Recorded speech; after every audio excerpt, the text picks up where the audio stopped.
Alliance here, bringing you the brand new video, and today we're going to be talking about the new card coming out of Cybernetic Horizon. This is Celestial Sextant. It is a normal spell card, and we get one of these kind of cards every couple of years.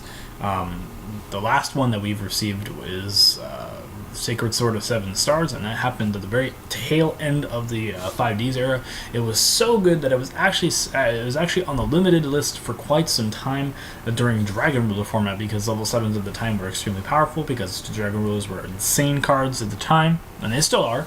Don't get me wrong, I'm not undermining the power of these cards at all.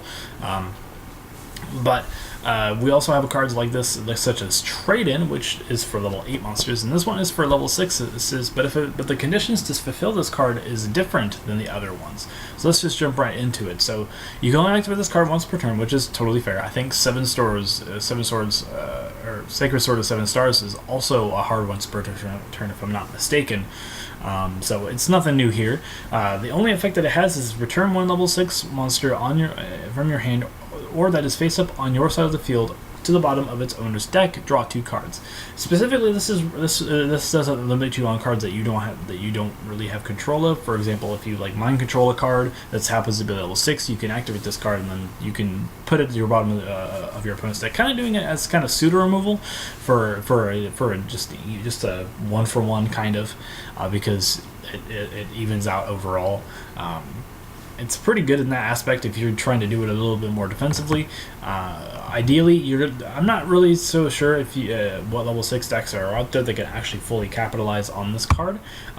Though if you're playing like Heretics, you definitely can, because there are quite a few level 6 monsters. Monarchs can also definitely play this card as well, since most of the small guys, not the smaller guys, but the small guys are level 6 monsters as well. You can play this in Cleaforts to shuffle one of your Helix, or the other level 6, I can't remember its name off the top of my head, but Helix and Carrier, that's the other one's name. To draw 2 cards. It's pretty good in that aspect as well.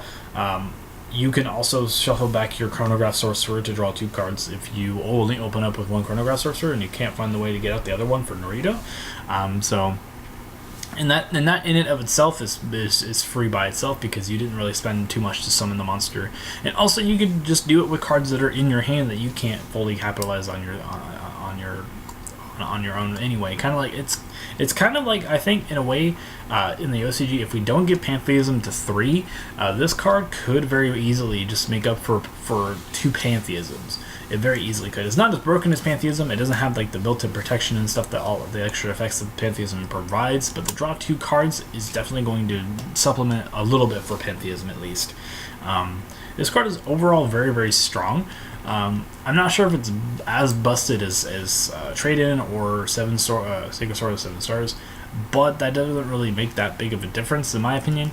It's still a very good card. Eventually, I hope we could probably receive the most broken card of them all, and that is the level 4 one, but they'll probably make that once per duel or something of that nature. But still, this is a very fantastic card. I suspect this card could be played in a lot of decks. You'll see it at least experimented in a lot of decks, to very least, to see where it fits home in. So if you guys enjoyed, please leave a comment in the comment section down below. I will see you guys in the next video. This has been Sextant Alliance, signing out.